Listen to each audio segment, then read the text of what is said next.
Hello, friends, and welcome back to the Bikes for Death podcast. As always, my name is Patrick, and I'm your host. And on today's episode, I am speaking with Edyn Teitge, who is the youngest solo finisher of the Tour Divide ever at the age of 15. He was able to complete the Tour Divide in 19 days, 13 hours, and 14 minutes, which is just absolutely incredible.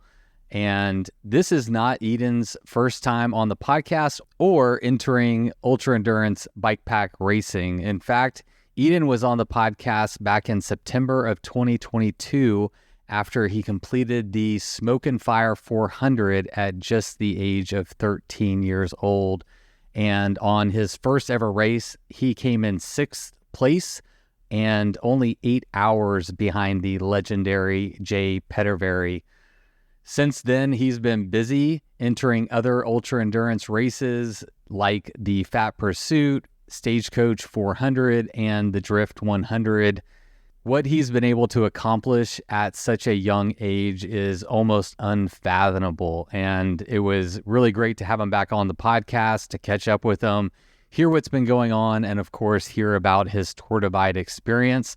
So that's what we have on today's episode. But before we get into it, let's take a moment to thank the people that made it possible, starting with our latest batch of patrons, of which there are none, but we did get a PayPal donation this week. So we'd like to thank Ash Coots for sending in a PayPal donation.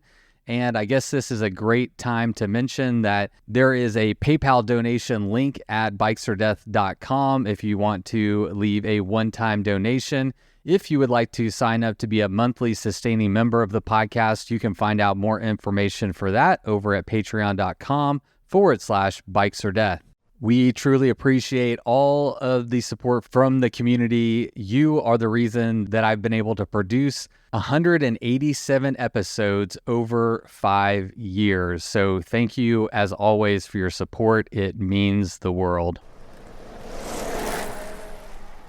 And today's episode is brought to us by Libsyn. Libsyn believes that what we own should work to serve our passions and not just be stuff. That's why they've developed a full line of clothing that combines technical features, durable construction, and timeless styling, all purpose-built to facilitate a life of adventure. Whether you're climbing at your local crag, chalking it up in the gym, riding on 2 wheels, or hanging with your friends, Libsyn products are as adaptable and adventurous as you are. Plus, they're made to last for life with their in-house repair program that keeps your gear on your legs and out of the landfill no matter what you've put them through. Shop Libsyn with code BOD10 and get 10% off for being a loyal listener at libsyn.com. All right. Ching, ching, ching, ching, ching. The bills have been paid, and now it is time to get to my chat with Edyn Teitge. And another quick reminder that if you'd prefer to watch this episode, it is available over at our YouTube channel, and you can find a link to that at bikesfordeath.com. And before we hop on with Edyn, let's have my friend Miles Arbor kick it off with the Bikes for Death theme song. You load up your bike, you ride away from home.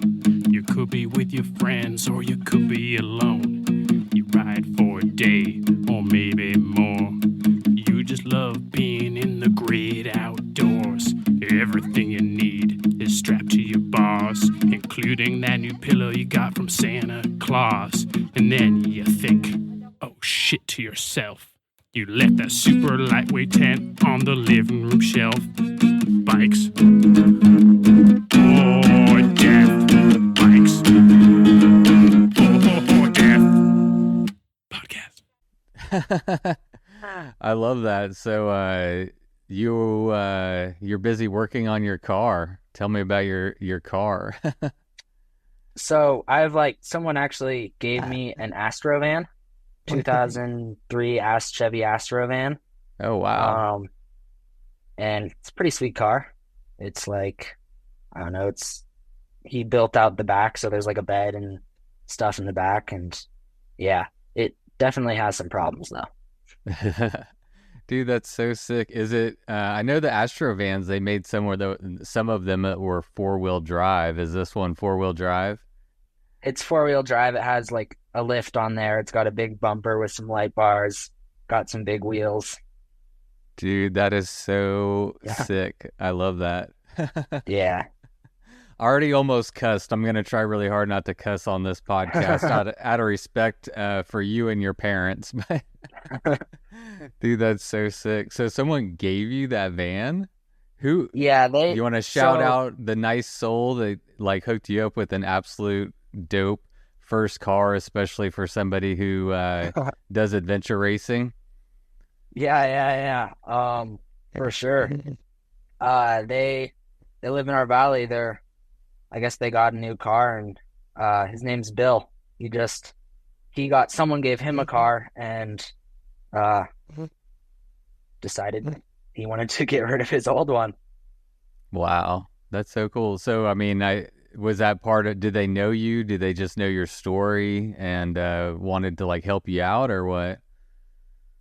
They were a friend's friend, and I guess they knew I was looking for a car. Man, that's really cool. Well, Yeah, most people, I guess we'll just introduce you real quick. Edyn. Edyn, how do you pronounce your last name? I want to make sure I get it right. Teitge. Teitge. Okay. Yeah. So Edyn, you've been on the podcast before, way back, episode, let's see, 129 back in September 22. And that was after you completed your first bikepacking race, the Smoke and Fire 400. Yep. And you've been a busy boy since then, man. You've been on the move, and now you hold the distinction of being the youngest solo finisher ever of the Tour Divide. And for the record books, a time of 19 days, 13 hours, and 14 minutes. Holy crap, dude. You've been busy. So first off, man, congratulations. Like, that's insane, epic, impressive, unbelievable. Every single word I can think to throw at you. And I'm excited to chat, man. Welcome back to the podcast. Thanks. Yeah. Glad to be here. Yeah. You recovered from almost 20 days out there. Mostly recovered. Definitely feeling better. I love that in true 15-year-old fashion, you come right off well, not in true 15-year-old fashion, you finish the Tour Divide, but then for people who can't see you right now, your hands are completely black from grease from from working on your car. That's I love that. One of the questions I had for you is you're gonna be, when do you turn 16? When's your birthday? Next March. Next March. Man, I think most people at 15 weren't thinking of doing ultra racing. They were only thinking, if you're a boy, you're probably thinking about girls, you're thinking about cars. And I was wondering, man, when you get that license at 16, do you think you'll still be ripping on a bike, or are you going to switch over to cars? Well, actually, in Idaho, you can get your license at 15, so I already have my license. Um, Oh, so I don't know, just a mix of both. you excited so you can drive? Yeah, Yeah, yeah. This will just be your first car. yeah. What's wrong with it? What are you working on specifically? I just replaced the radiator, so that was what I was doing then. I've had to replace a lot of other stuff as well. Man, it's so crazy. I mean, you're racing bikes, doing well on these competitions, and also like fixing your own car. Like, what the heck? Who are you, Edyn? Who are you? Are you pretty mechanically inclined? Is this like within your wheelhouse? Or are you just watching a bunch of YouTube videos and figuring out, like, how are you doing that? I can't replace a radiator in a car, you know? Yeah, well, I work at a bike shop, so that probably helps. And I don't know, just like used to fixing your own bike, and car's just a big bike. Yeah. So are you watching YouTube videos to like just figure out what you need to do and just going little by little, getting it done? Yeah, pretty much. Yeah. That's amazing. What a world we live in. You can just like YouTube stuff and Yeah. figure it out. So Yeah, man, let's catch up with you a little bit. Like I said, you've been on the podcast before. You're in school. Are you going to public school? Or are you homeschooled? And what grade are you going into? I go to a private school in our valley, and I'm going into 10th grade. 10th grade. Okay. I have a 14-year-old daughter that's going into ninth grade this year. So it's wild. Yeah, I just can't even imagine my, 14-year-old daughter going out and doing any of these events, especially the Tour Divide. It's just like, it's mind blowing. I don't even know. What's the reaction been like from the community, from your friends, from your family? Like, are they just like blown away by what you're doing? Yeah, for sure. We live in like a pretty big biking community, so a lot of people were like following along, and I'll just like see people out on the trails. They're like, "Nice work, you did great." So yeah. Yeah, and I guess I remember from our first conversation, you're still in Idaho, I think, and so there's Jay Petervary, I think, lives close to you, Yeah. and you got Rebecca Rush in the neighborhood-ish of where you live, and so there's got to be something in the water there in Idaho. Like, what do you think it is that's contributing to, all the athletes? Like, are you inspired by the people around you? Is it just epic riding out there? Like, what's going on there? Definitely some pretty epic riding. And yeah, I don't know. Just sweet trails, sweet mountains. Yeah. A big playground to get into if Yeah, you're into that exactly. kind of thing. Yeah.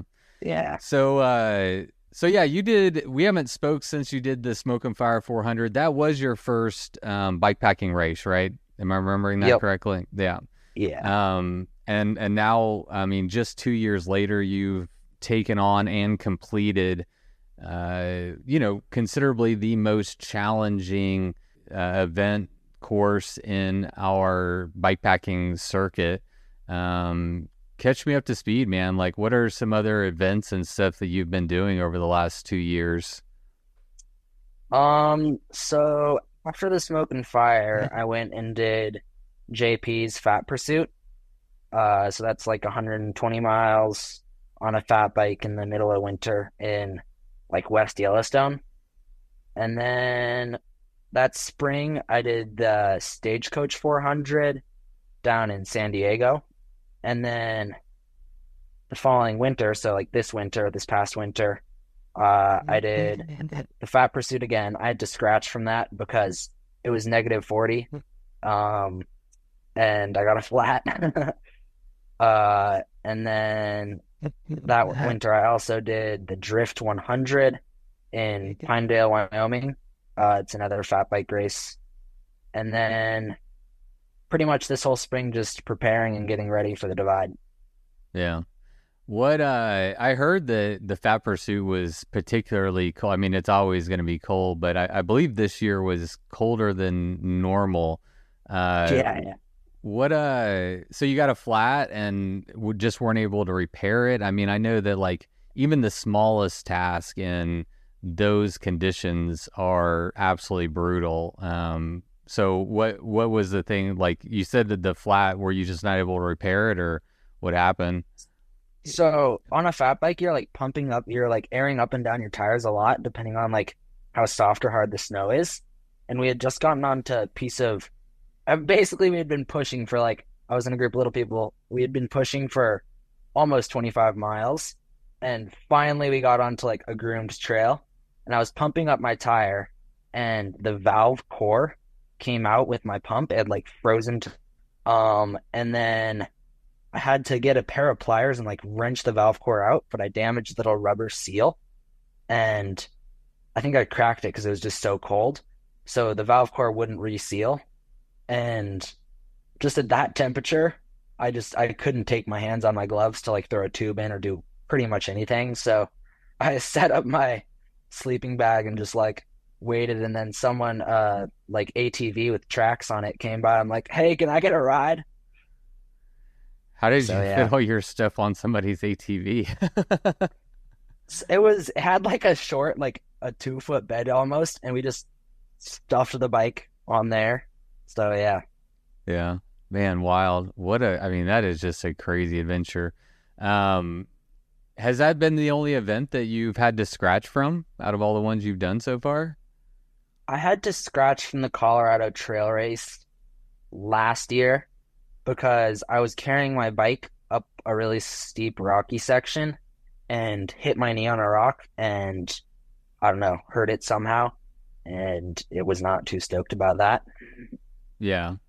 I think that's one of the hard things about these endurance sports is like you don't want to exacerbate an injury. I mean, you're still young, but you don't want to take an injury and keep pushing and have it get worse and worse and worse and potentially have future. Oh, my cat's joining us. Get out of here. Yeah, just like prolong that injury and have it like become something bigger. So was that just kind of like an educated decision to just kind of, not exacerbate the problem further than it already was? Yeah, exactly. Yeah, that's pretty smart. Pretty smart. I'm curious, man, like what is it about bike pack racing that appeals to you? Many people, I mean, this is hard no matter what age you are. But like, do you know what it is about these events and pushing yourself and dealing with, weather, below freezing temperatures and injuries and sleepless nights and all the things that ultra endurance throws at you? Like, what is it that you think is like, yeah, I want to go do that, and I want to do it for 20 days on the Tour Divide? Um, I don't really know. I think it's just like the freedom of being out there and being able to pretty much go anywhere and do whatever you want. You're just on your little bike, just pedaling away.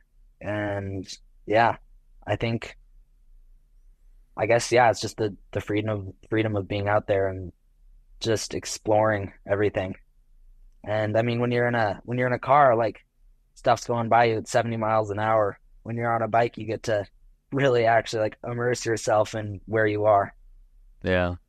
Did you grow up? I know we talked about this on the first podcast, but just for anyone who hasn't listened to it, did you grow up in like an outdoor family, going camping and all that kind of stuff? Like, what was your like? I mean, you're still growing up, so it's kind of, no offense, but I mean, you're still a kid. You're under 18 years old, so like, what was your childhood like that kind of maybe opened the doors of being more receptive to these types of outdoor experiences? Lots of like a lot of biking, and I did some bike packing with my dad before the smoke and fire, and just like backpacking and hiking and just doing all sorts of stuff. Yeah. And so did you enjoyed it like from a even Yeah, younger age? yeah, exactly. You've been doing it for a while now. You're becoming a veteran in the sport already. What do you think that your strengths are whenever it comes to these longer, harder races? Like what do you think, yeah, makes you able to take on the hardest bikepacking race in the world? Uh, I mean, sort of just being able to like stay calm when there's a thunderstorm over you and the road is muddy and you don't know what you're doing. That probably certainly helps. And then I guess just like all my like upbringing being out in the wilderness and just sort of getting used to like just being out in the middle of nowhere. Um, yeah, I guess that probably help. Are you like your personality, are you a pretty, I don't know, calm, go with the flow type of guy? I mean, when things get hard, you're able to just, keep calm and keep things in perspective and not blow them out of proportion, essentially? I think yeah, most of the time. Yeah. I think, I mean, Yeah. I think you gotta be to like, because because no one's gonna do these events and it's gonna be 100% easy, right? Like everybody's gonna face challenges, and I think that's a big determining factor in success is like how well are you able to keep calm and keep going. I mean that's it. I mean everybody's gonna have opportunities to check out mentally or to get overwhelmed and quit, but it seems like you have the ability to just be in the moment and be calm. And I guess, yeah, man, like the more you experience stuff, the greater your comfortability is with those things. And so sounds like, yeah, you've just been doing this a while and you might be young, but when did you start? When did your parents first start taking you out camping? You said your dad, y'all did some bikepacking trips. Like, how long have you been recreating outdoors? I mean, I've been going backpacking since I can't remember. Since I was very tiny. Just even my dad, we had just carrying me on his back out to random places. But the first time I went bikepacking was with my dad and then one of my friends and his dad, and I think I was 10 or 11. Yeah. It's crazy. Like I'm sitting here talking to you now and I'm remembering back to how old or young you looked the first time we chatted. And I mean, I feel like I'm almost talking to a totally different person. How much have you do you know how much you've grown in the last 2 years? I do not know. A fair amount though, I guess. Yeah. A lot. Yeah. I remember, man, when you did the Smoke and Fire 400, I mean, no offense, but you were tiny. You were just, yeah. It was like, holy crap, this little kid just did this. And, but you're growing up right before our eyes, at least on the internet. So, oh yeah, I read somewhere on the internet that you kind of learned about ultra endurance bike racing just through Instagram, seeing the Tour Divide and something. I'm gonna butcher it, but basically you saw it on Instagram and you gave it a follow and you're like, yeah, that looks fun. Yeah, so the first time I really started paying, I heard about the Tour Divide before. First time I really started paying attention to it was in 2022 when they had that gnarly snow year, and just following along with the riders Instagram stories and stuff and just seeing what's happening out there. I thought it was pretty interesting. So you started following the Tour Divide and were aware of it before you ever signed up for Smoke and Fire 400? I didn't really follow it, but I was aware it existed. Yeah. Was Tour Divide on your radar from the very beginning as something oh, I would like to do that? Or was it just something where you're like, oh, that's cool, but were you thinking, hey, that's my goal? No, not really. It was sort of yeah, that's cool. Maybe I'll do that eventually. We'll see. And then I guess I really got it into my head that I was going to do it this year, right around August of last year. Was there anything in particular that made you feel like you were ready? No, not really. I mean, up to the start line, I really didn't know if I was ready. But yeah. Well, in fairness, I don't think anybody, I think there's so many people that go to the start line and they're just like, okay, am I really ready? And there's a friend of mine who did the Tour Divide this year. I think if I remember the story correctly, he was signed up and gearing up to go, and then I think he canceled his flight to Banff because he's like, nope, I'm not ready. And then at the last minute, he was like, okay, yeah, I am gonna do it. And so yeah, I don't think you ever know if you're absolutely ready. But did you just feel like you had done enough, you had enough experiences to where you're like, okay, I think I can give it a shot? Yeah, exactly. Yeah.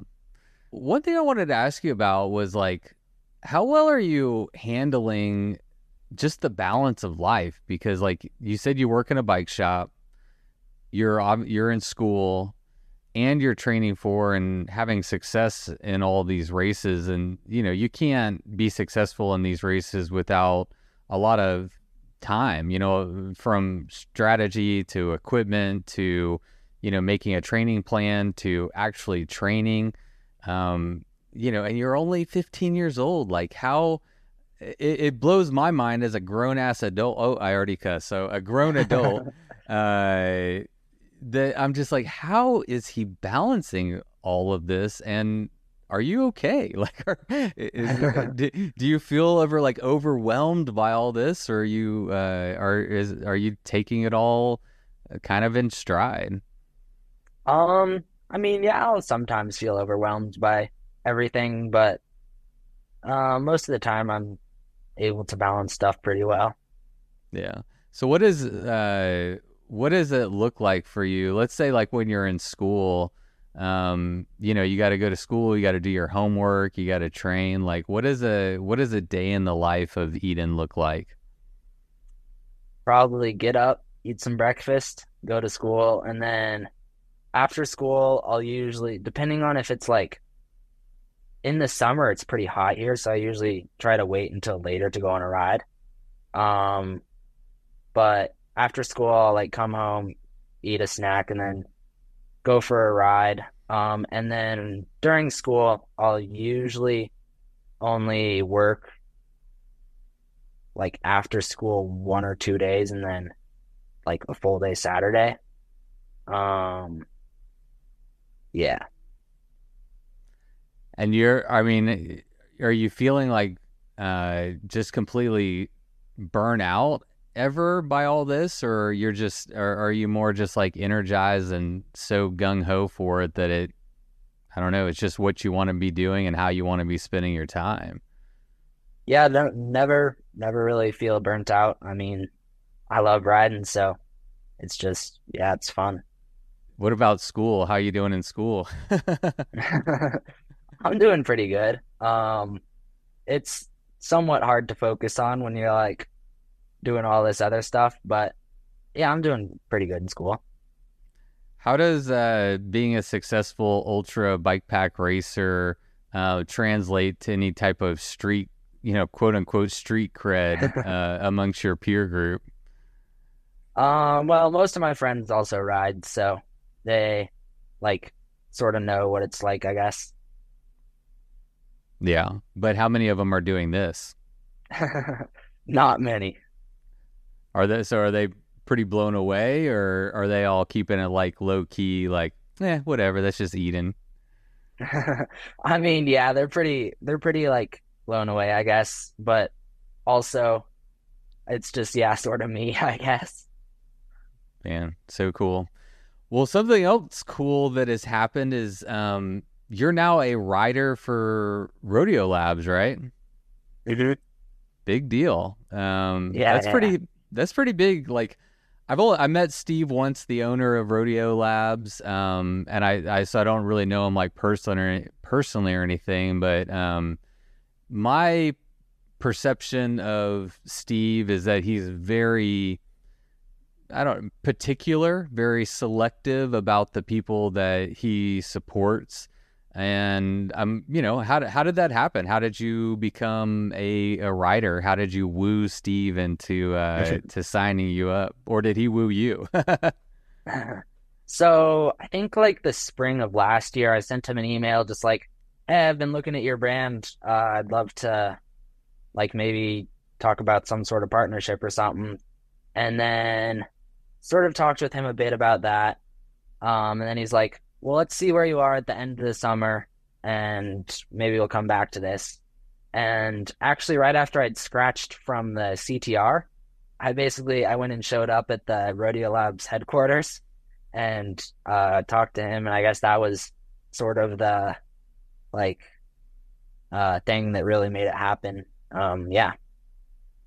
Wow, you just showed up unannounced. I had sort of organized. I'm like, hey, I just scratched from the CTR. Do you think I can come and say what up? And yeah, Yeah.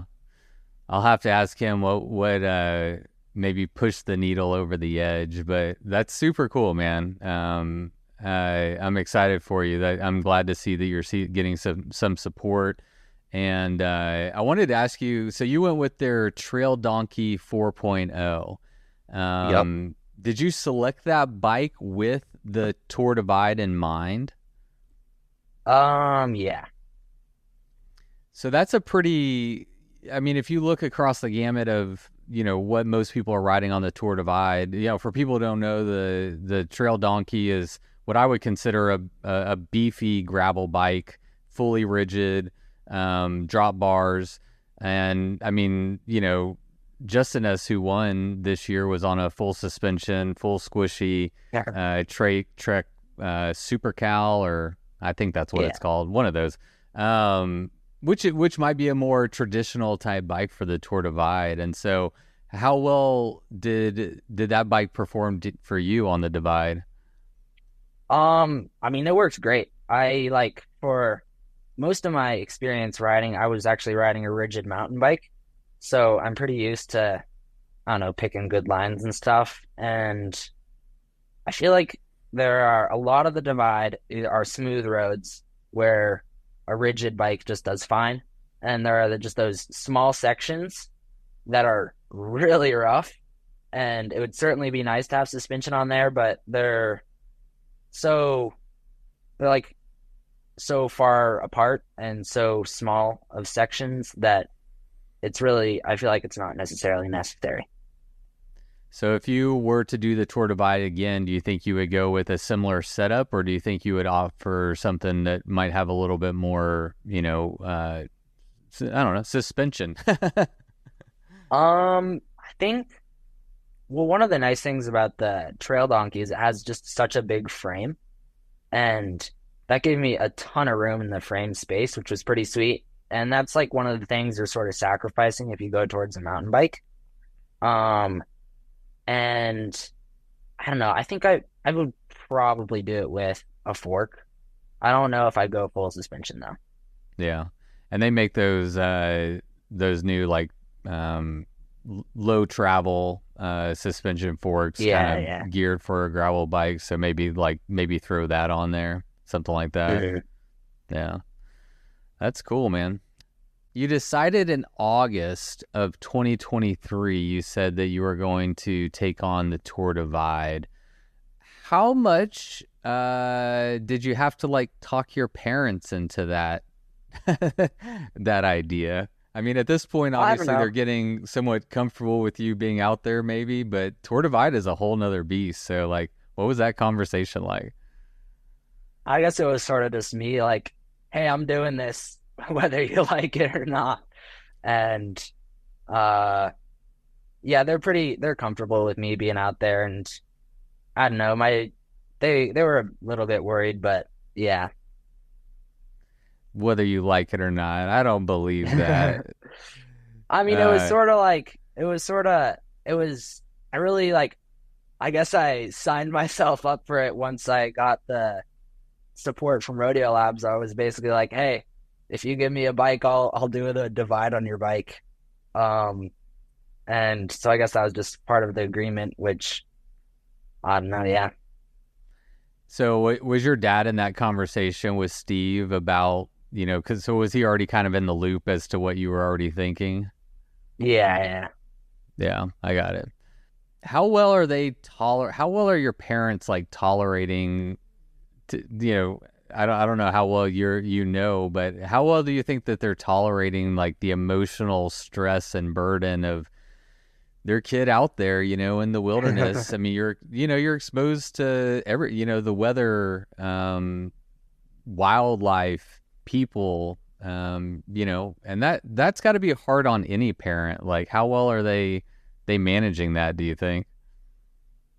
I think pretty well. I mean, when I was out there, I'd check in quite a bit, whether it was with the satellite phone or just give them a call when I had service.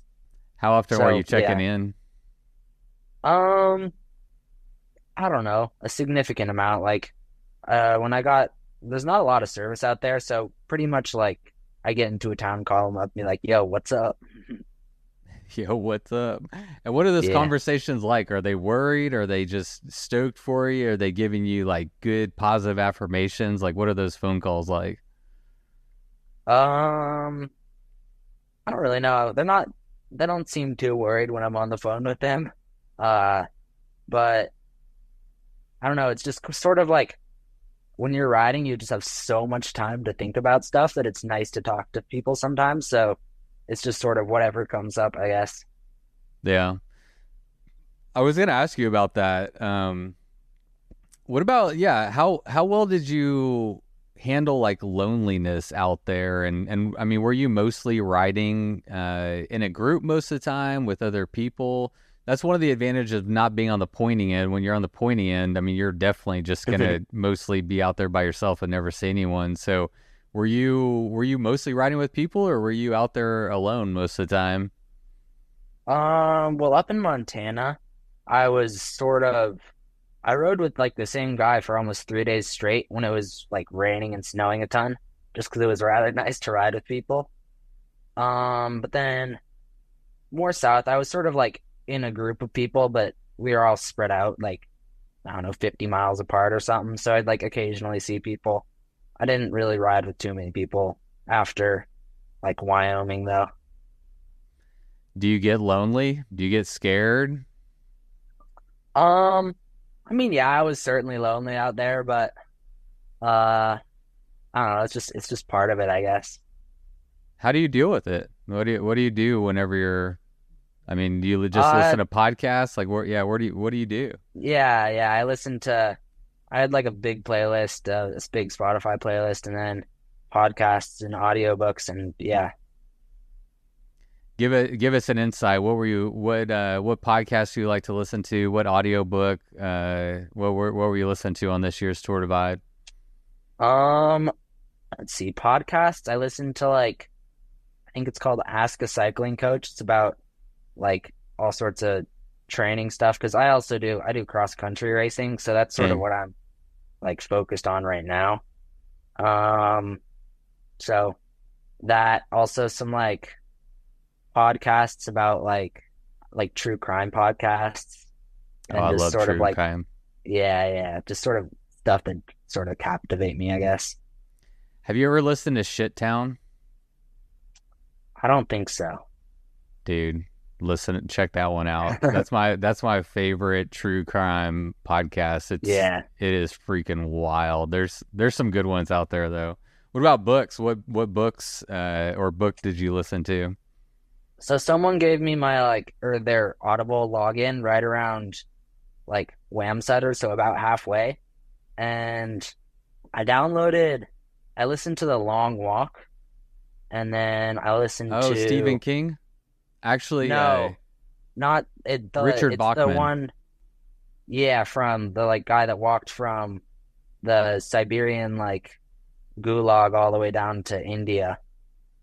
And then Oh, it's like a true story of like a guy that he was I don't know, he was this Polish guy in like the Polish army and then he got captured by Russia and got sent off to like a labor camp or something and walked all the way from like northern Siberia to India. oh wow. And then yeah, the other books I listened to like And There Was Light. And then I did listen to a few Stephen King books. Um, I don't know. Yeah, a lot of books. What's Stephen King? I don't read much of him anymore, but I think I've read just about every Stephen King book. I think it was like the Eyes of the Dragon or something. Oh yeah, I read that one. Yeah, Yeah. yeah, I remember that one. That one's good. He wrote another book. Stephen King wrote under a pseudonym Richard Bachman, and he wrote a book called The Long Walk. And so that's hmm one I thought you were talking about, which is it's actually one of my favorite Stephen King books. It's a short story for him. It's a short story, Uh-huh. so maybe cue that one up if you're looking Yeah, for yeah. some more content on your next one. So give us an insight. Like let's talk about the 24 hours leading up to the Tour Divide. Like what is going through your mind? what are you concerned about? Are you just excited to get out there? Like, what is that? What are those moments like just leading up to the divide? I don't know. You're like so nervous until you actually get riding, and then once you get riding, it's sort of a wave of relief. But just nervous about everything. Like, can I do this? Like, what's gonna happen out there? I guess you're just sort of thinking about like every possibility. Anything in particular scare you, worry you about? I mean, wildlife, weather, the distance, any of that, I mean, there was like ride? a there was a winter storm watch for Butte, Montana, so that was like somewhat worrying. So yeah, that was probably one of the main things. Yeah, but you've had some. I mean, you live in Idaho, so yeah, I have to think you have a fairly high comfortability with like cold weather. You've done Fat Pursuit, and you mentioned another one that you did in pretty cold conditions. So, um, what's scary about the cold weather riding? I guess that just sort of like I had a pretty significant kit, but I mean, when I'm doing like the Fat Pursuit or something, I have a 0 degree sleeping bag. I have like a ton of puffy jackets and just stuff like that. And I guess on the divide, it's sort of you're just trying to go as minimal as you can, while trying to like still be somewhat comfortable. So I didn't have as big of a like kit or stuff like that. Yeah, no, that's a great answer because yeah, exactly. You're trying to go as minimal as you can while also being prepared, but Yeah. it's a huge question mark until you actually get out there. Like, did I bring enough stuff? Did I Yeah, bring the yeah. right gear? Well, let's ask let's answer that question. Did you bring enough? Did you bring the stuff that you needed? And yeah, let's start there. Yeah, I was super stoked with my kit. Um, I used pretty much everything I had, and I got really cold on one day from like Ferndale, Montana to Avonda, Montana, and that was pretty much the only time I got like really cold. Um, but even then, when you're like riding, you sort of heat up, I guess. But yeah, I was super stoked with my kit. Anything that you didn't bring that you wish that you had? Not really, no. Wow. Yeah, I felt like I had pretty much everything I needed, I guess. What about extra stuff that you brought that you didn't need? Um, I mean, it depends on how miserable you want to be out there. Like I brought a tent and like it was still an ultralight, like single wall tent, but if you're trying to go fast, then you don't bring a tent. If you're like I had a sleeping pad and all that stuff, and it was sure lovely out there, but depending on how like light you want to go, you're not going to bring that stuff. Well, what about for you? Were you happy to have it? I was definitely happy to have it. Well, I mean, that brings up a good question. Like, I mean, you mentioned speed. Like, what were your personal goals for this year? My goal As was it 20 relates, days. yeah. Okay, Yeah. your goal was 20 days. Yeah. You killed it. You Yeah. killed it. How did you come to 20 days? I don't know, just like sort of middle of the pack. It's like around 140 miles a day. Um, so, and I was like, I think I can do that for 20 days straight. Yeah. How much like research and preparation did you go like from a strategic standpoint to yeah, to decide like how much you're going to sleep, how many miles a day you're going to ride? How did you, and even like knowing what stuff to carry, it sounds like you really did a really great job having the stuff that you needed, not carrying stuff you didn't need. So like, how did you prepare in that way for the divide? Um, so I made like a little cue sheet that uh basically had like every single town and then like key resupply points inside that town.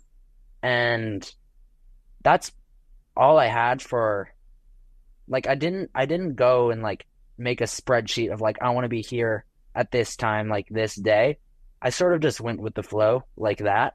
Um, just because when you have like a spreadsheet of where you want to be for the day, it's sort of, I don't know, it feels like it puts more pressure on you. And then like if you don't make that, you feel um like you didn't accomplish something or something or whatever like that. Because I mean, I had like a 70-mile day where I don't know, it just started raining early in the day and I couldn't keep going with the mud. And then I also had like almost 200-mile days.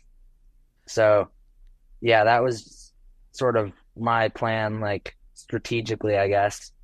And then as far as like gear, I guess just doing overnighters and sort of figuring out what is comfortable and what I like. Do you have a coach that you're working with, or are you just doing this all on your own? Not a like back or bike packing coach, I guess.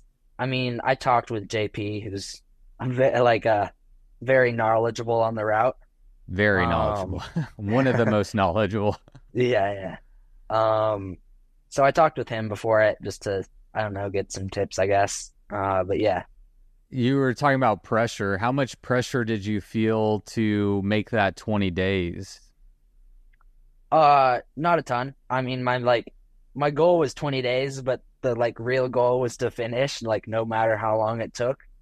So, like if I was feeling terrible, I would have stopped for like a full day to rest before like scratching or something. Just because the main goal was to finish. And what about being the youngest rider to complete it? Did you know that you would potentially be the youngest rider to ever complete the Tour Divide going into it? And if so, like how much of that was important and how much did that matter to you? Um, yeah, I knew I was like, yeah, gonna be the youngest to solo it going into it, but I don't feel like it wasn't like too important to me. I mean, it's pretty cool, but yeah. Yeah, it's really cool. Yeah, and you brought up I think I misspoke. To be clear, you are the youngest solo rider to ever completed it. I actually interviewed Mountains of Meadows. Oh my gosh, what is her name? Oh my gosh, I'm feeling so bad. I interviewed her for the podcast. It's so bad when you just know people by their Instagram name. Scarlett, and her dad. God, what was her dad's name? All right, well, I got one of them right, but Scarlett and her dad, I believe she was 13 when they completed as a pair. So that's an important distinction. But yeah, you were the youngest solo finisher of the Tour Divide, and the prevailing thought and belief is that you might be, the youngest solo finisher, whether you're on a tour or a grand depart. Have we heard of anybody younger than you yet, or has anyone come out I of the don't woodworks? I haven't heard anyone younger who's soloed it. But yeah. Freaking amazing, dude. How did it go? Did you have any major mechanicals? Like you said, you're just going to take it in stride. If you had to take a day off, your knees bothering you, physical reasons, you're throwing up on the side of the trail, anything like, did you have any major issues like that you had to overcome? So I only had two mechanicals, which was really sweet. It was only like two flats up in Montana. And other than that, it was like a very, very clean run, I guess. Um, and up in Montana, my knees were also like hurting quite a bit, but I thought they were just gonna get worse, and I was like, God, can I keep going with this? But I don't know. I woke up one day and they felt great. So yeah. That's crazy. We hear that story so often on these events, and sometimes they don't get better. Sometimes Yeah. it stays bad. But it's interesting. I've been doing this a while, and so often you hear like, my Achilles was bothering me, or my knees were the size of watermelons, and then you just wake up one day and they're fine, and it's really amazing.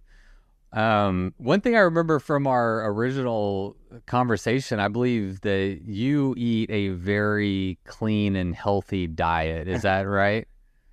Yeah, I eat mostly like organic food, I guess. Yeah. How well does your body tolerate all the junk food and the crap that you just have to sustain yourself on, on a ride like this? And do you train like that too? Like, do you train your body to like, okay, you have to sustain yourself on just crap food now? I didn't really do any like training my body that way, I guess.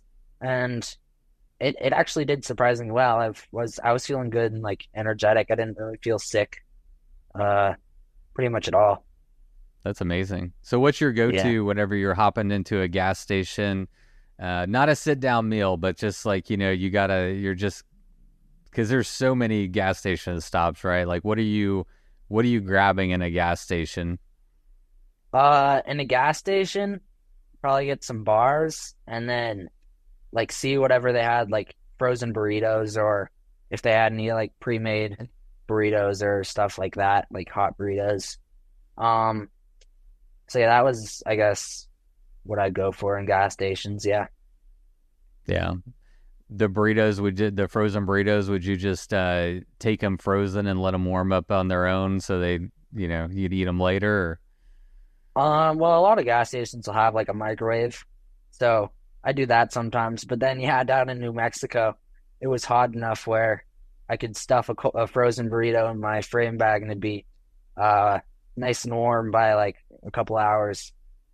Yeah. Burrito for the road, something for later. Yep. Let's talk about sleep. Like, what was your sleep strategy? You mentioned you brought a tent. Did you do hotel camping as well? How did you decide when where you were going to sleep? And also, like, how much were you sleeping every night? Going into the divide, I was like, okay, I'm gonna sleep 6 hours every night. So I'd like stop riding at 10:30 at night, like be sleeping by 11 and then wake up at 5 and be riding by 5:30, I guess. So that was sort of like my strategy of sleep going into the divide. And up in Montana, I slept in quite a few hotels because it was just so cold and wet. It was nice to like at the end of the day dry your stuff out, I guess. Yeah. But then more south, I pretty much started camping most nights. What's your preference? Um, it depends. Like I'd rather sleep in a hotel than sleep in, I don't know, a ditch somewhere. But I'd rather sleep like on like a starry, like out in a starry field with like tall grass and everything, than like a like dark, dingy hotel. For sure. What's the craziest place that you slept? Did you have any like wild camping spots? Um, there was this one night I had just gotten to like Abiquiu, New Mexico, and I got there around like 6 o'clock or 6 p.m. And I wanted to keep going because it wasn't a very big day. And I started climbing and I like saw just this like massive thunderstorm coming up and it avoided me for the most part. And then I started to feel some rain. I'm like, okay, I need to look for a camp spot now. And I got super, super lucky. I like found a nice flat spot where I wasn't gonna get like flooded out by, I don't know, whatever flash floods happen. And right when I set up my tent and got everything in it, it just started dumping rain. And then you just were happy in your little tent. Yeah, exactly. Happy and warm. Yeah, good timing. Were there like, man, that alarm goes off every single day at 5:30. What's your mentality when that alarm goes off? Are you like, oh man, I don't want to do this again. I can't believe I'm about to hop on my bike. Or are you just like, oh, time to go? I don't know. It depended on the day. Like, there were definitely some days where I did not want to get up, and I don't know. Most of the time, it was just like, all right, it's time to get going. The faster I do it, the faster I'll be able to sleep in my bed. Yeah, that's a good point. Get it over with. But Yeah. it's easy to say right now. It's much harder to do, halfway through the race when you're already sleep Yeah, deprived yeah. and tired and your body's like, no, thank you, not again. Yeah. Did you have any low points? Did you have any points where you're just like, I don't know, maybe ready to quit, ready to throw in the towel? Like, what the heck am I doing out here? Yeah, definitely. Up in Montana was probably like the closest I got to quitting, I guess. It was just dumping rain and I got super cold. And up there you're only like a few hundred miles in and you're like, gosh, I have to do this for 20 more days. Yeah. Um, so that was, yeah, I guess the closest I came to quitting. And then there was also down in New Mexico, like in the Gila Wilderness, it was like some gnarly afternoon thunderstorms where the road just got super muddy and I didn't really come close to quitting because you're so close, but that was definitely pretty miserable. Do you have any tips or tricks? Like, what do you do whenever you're at a low point? Like, where do you go in your mind? What do you do to motivate yourself to keep going instead of making the call? I mean, just keep pedaling, I guess, just because there's nothing else you can do. Yeah, just keep pedaling and you'll eventually feel better. Just knowing that it's not going to last forever. Like it has to end sometime. So yeah. Yeah. I think that's got to be the most important perspective to have. But, again, it's so easy to like talk about, but it's very difficult in the moment, especially like in Montana when you're like, I have 19 more days of this, Yeah, like, yeah. how am I going to do this? And do you question, like, do I even want to do this? Yeah, definitely. Yeah, yeah. I mean, just keep pedaling. Pretty much what I said to myself. And does that just come from your experience? Again, you've been doing these events for a while. Like, have you just learned that through experience? Like, there's going to be highs, there's going to be lows, and that's just part of it. Yeah, and also just talking to like Jay and other people who had done the route before, because there's always going to be low points, and it's just something that comes with riding the divide and pretty much any other bike packing race, I guess. Yeah, absolutely. Let's talk about some highs. What's like your personal highlight reel from the Tour Divide? What are some of the experiences that really stand out to you? Um, I think my favorite day was like the first day because it was before all that like gnarly weather rolled in. It was like 70 degrees, sunny with like a little bit of cloud cover so you didn't get too hot. And then you're just in this like valley that's snaking through. And the mountains on like the sides of you, you're at 3,000 feet in an elevation, and the mountains are at like 10,000 feet.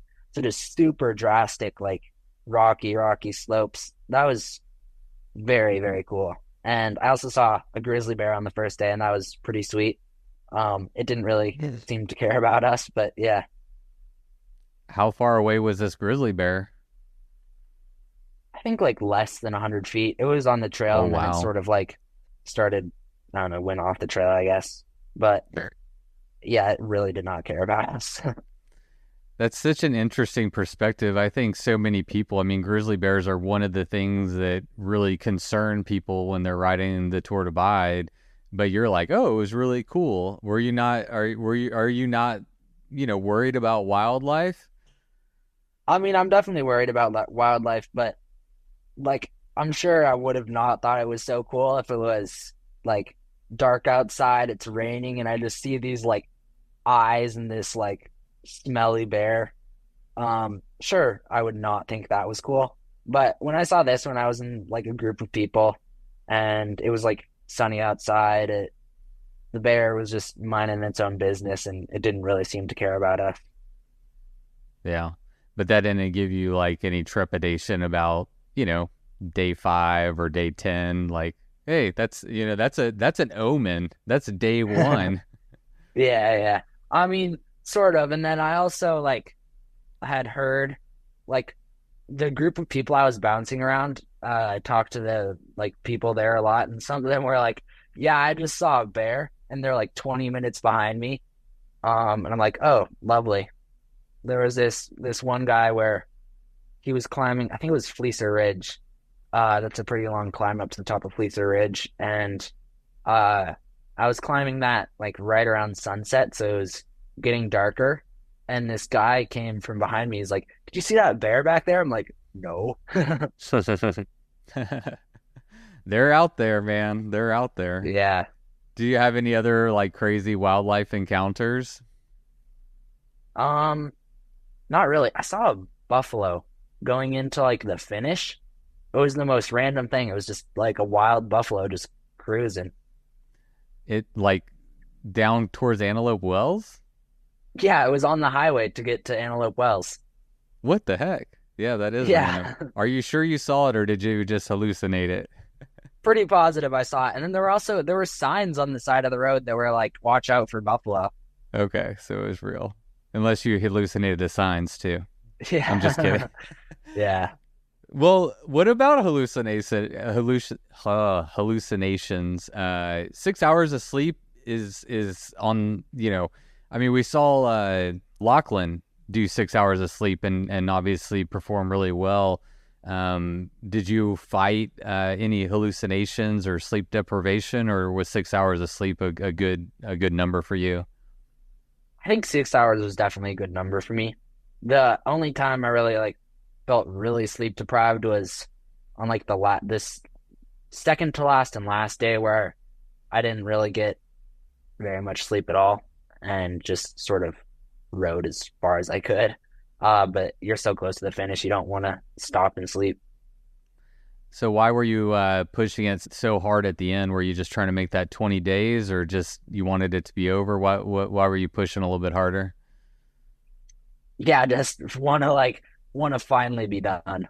I guess that was the main thing. I was sort of like was like, oh dang, I could like make this 20-day mark, and I guess that was sort of a like encouragement, but I was mostly just wanting to get it over with. Yeah. Were you having fun out there? How much was it fun and how much was it suffering? It was definitely fun. It was very, very fun. But there were also some not so fun points. Yeah.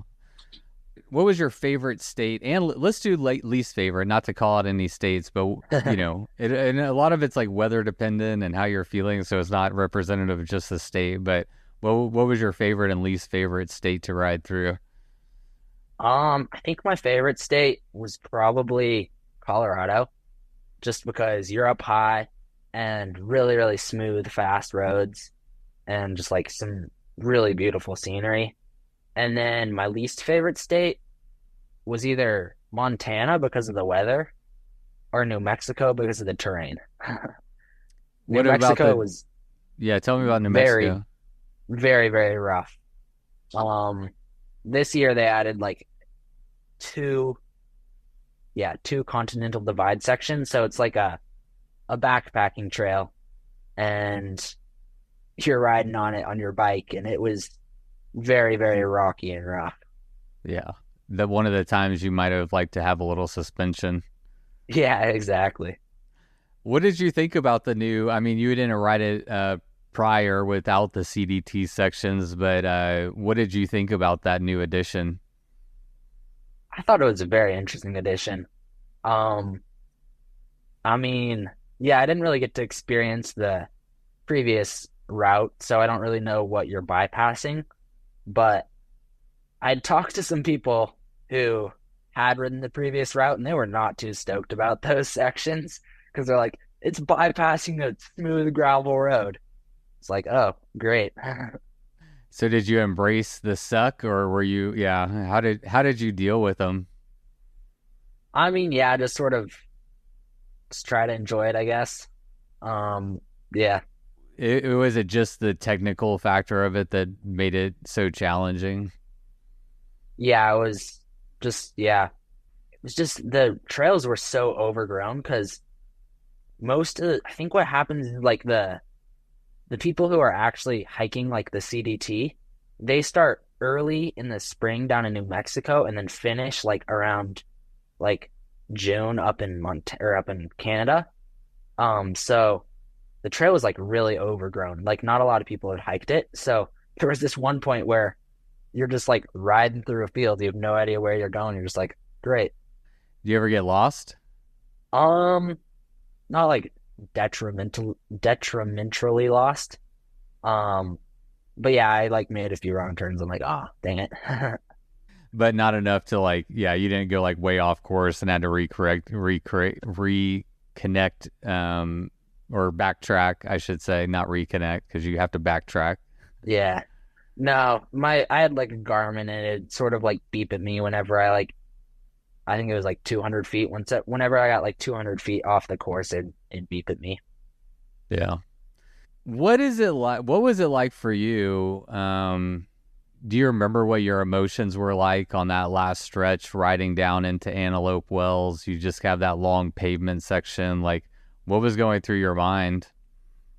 So one of the CDT sections was right at the finish. Yeah. It's like a 20-mile section at the finish. So I was like definitely stoked to be there. But I'm like, oh God, I have to do this CDT section. And then once I finish that section and get on the pavement, I can like fully let myself relax and be like, okay, I'm gonna finish it. But I had like needed to finish that CDT section before I could like let myself relax. And then on like just the pavement stretch too, Antelope Wells, it was definitely pretty cool to like finally be over with it. But there was also a thunderstorm right behind me that was like sort of chasing me. So I didn't really get to like just be like, okay, I'm finally done with it until I finished. Yeah, you were like not wanting to be in a lightning storm. Yeah, exactly. Yeah. Who was there at the finish line whenever you finished? I hope someone was there for you. Hopefully your parents, maybe. My dad was there. And then there was one other person like waiting for a few riders behind me. What was that moment like? Um, it was cool, but I don't know, it's just such an anticlimactic finish. Like you just roll up and you're like, "Oh, I'm done. Cool. What next?" No tears. No, not really. Man, you're stoic. You're a stoic young man. What about your dad? What was his reaction to, not only you finishing, but he hasn't seen his son in 20 days. How did your dad react to that experience? I think he was pretty relieved because he was certainly like worried about, I don't know, the food I'm eating out there and just yeah, what's what's happening. But yeah.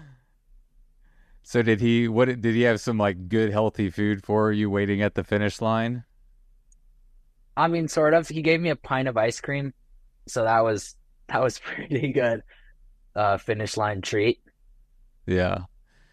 How do you celebrate? What did you do to celebrate this accomplishment? Um, I don't know. I went out to like when I got home, I like had a dinner with some of my friends. That was pretty sweet. Where'd you go? I assume you got to pick the restaurant. So where did you go and what did you eat there? We went to this like Mexican restaurant and I had some tacos. There were some pretty good tacos.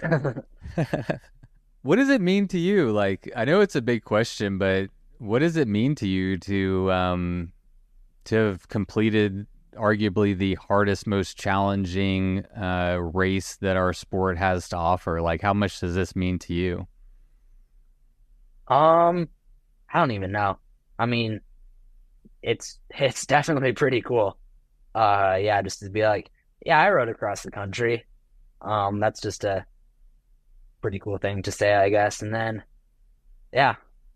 Any big takeaways, like anything that you learned about yourself or proved to yourself from being able to do that? Like, what do you think, in 10, 20 years from now, you'll look back on and be like, man, I did that.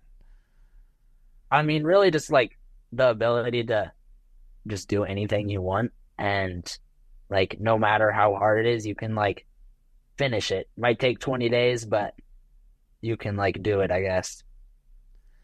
I mean, that is such a powerful like toolkit in your own personal arsenal to have at such a young age. And it actually, you teed me up perfectly for my next question. Because like, I'm curious, you're 15, like, what do you want to do?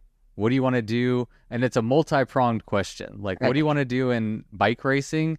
And do you have any idea what you want to do potentially as a career? I mean, you're still a little ways away from, I don't know, maybe you're going to college, maybe you're not going to college, but that belief in yourself, that knowledge that you can do anything you want to do, that's like, those are words that we say, and it's something that I think, we all might believe, but you at a young age of 15 have been able to like truly prove to yourself that you can sign up for, prepare for, plan for, train for, and complete extremely challenging things. And that knowledge, like you said, is like, I can do anything. I can, that it's not just something people say. So what do you want to do? I think so. Next year, I'm going to be focusing on like cross country mountain biking. Not so much like the ultra endurance stuff, just like hour-long races, I guess. And I don't know, the goal is to try to do that like professionally, I guess.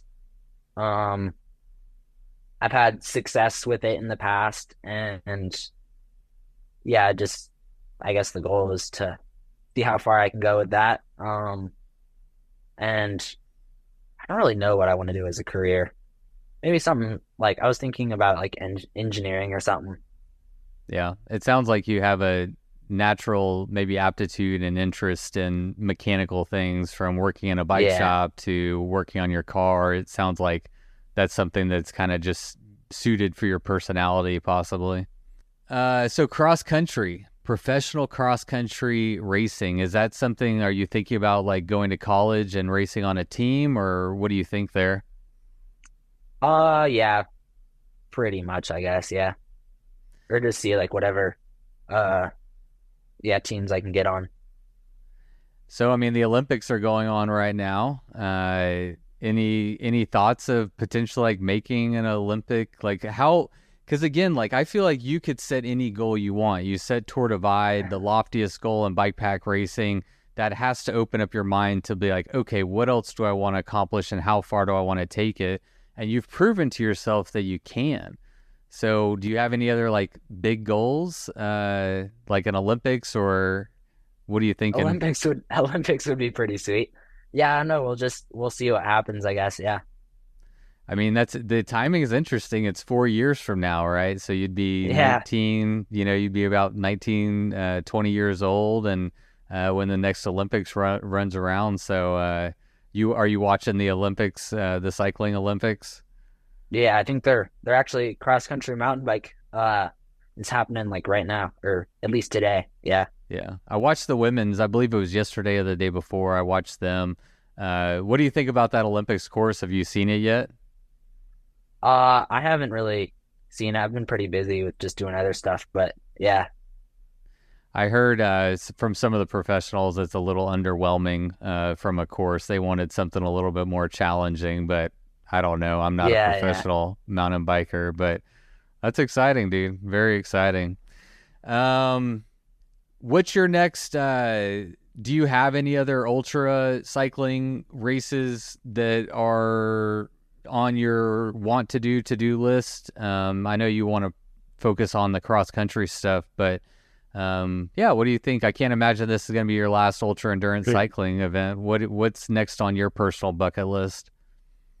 Well, actually, this fall I'm doing the Smoke and Fire again, and I'm gonna do it with one of my friends, from the valley, and we're gonna try to do it really fast, like no sleep, see if we can set a record. That's the goal, I guess. And then When you say It's record, like, you're saying like a new FKT? yeah, Oh, watch out. Y'all heard it here first. New yeah, FKT yeah. in the works. And when is Smoke and Fire? When is that one held? It's September 4th. Okay, that makes sense. Our last chat was on September 22nd, so I talked to you like right after the Yeah. last, in 2022. Yeah. So you got a little way. So that'll be your next ultra event, and then other than that, you're just really focused on the cross country. Yep. So what kind of results have you been having on the cross country circuit? So there's like in the spring there's USA Cycling, which is um there's like a series of races that lead up to nationals. And I didn't get to do those races this spring because I was just getting ready for the divide. Um, but last spring I went to nationals and I didn't have a really good race. I crashed twice. Um, but ended up, I think I got like 14th in the cross country and then 8th in the short track. Um, and the year before I did nationals as well, or again, I can't really remember what I got.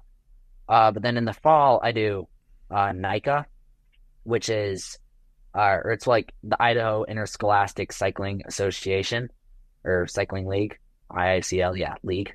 Um, and that's basically like quite a few high schools they'll have like a high school team.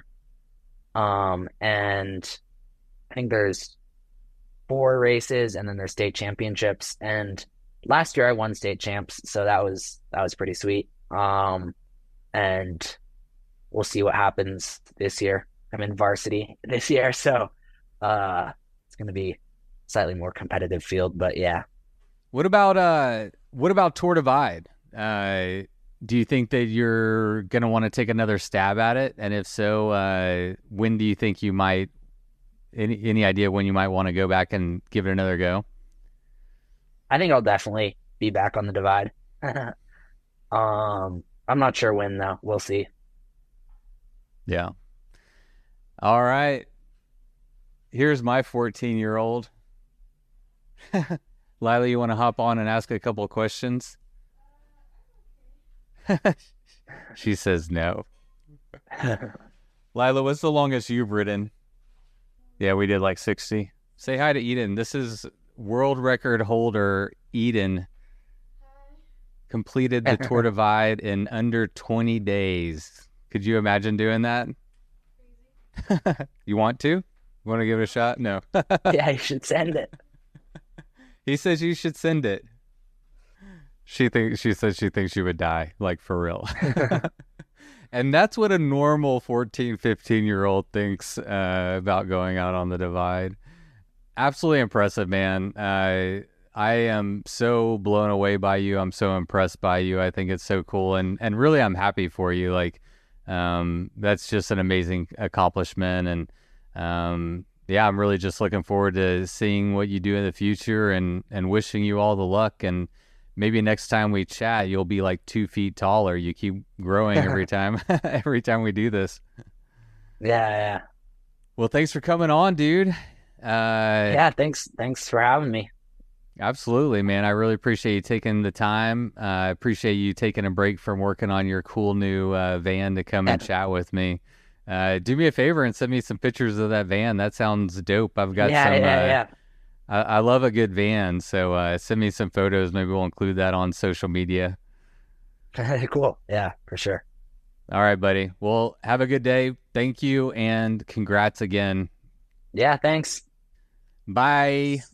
See ya. All right, everybody. Thank you so much for tuning into today's episode, and a special thanks and congratulations goes out to Edyn for an incredible finish at the Tour Divide, and I'm wishing you all the best this upcoming year with your cross-country racing and with working on your cool van. Can't wait to see how that comes along. All right, everybody, thank you so much for tuning into today's episode. A quick reminder that a great way to support this podcast is by also supporting our sponsors. This week's sponsor was Libsyn, And if you would like to save 10% off of some rad LiveSend products, use the code BOD10 at checkout. And of course, you can find that information in the show notes. That's all we got for you this week. Thank you so much for being here. It is always a pleasure. And until next week, you know what to do. Go ride your damn bike. It was the middle of the night. You grabbed your knife and you held it tight. The sounds of beasts kept you awake. The sounds they made kept you afraid. In the morning, you packed your bike. Memories forgotten from the previous night. You rode faster than ever before. Was it your imagination or merely folklore? Fear turned into strength as you pushed further. Every pedal stroke, stronger and firmer. Your bike feels weightless, your legs aren't tired. You think to yourself, just a few more miles. Bikes.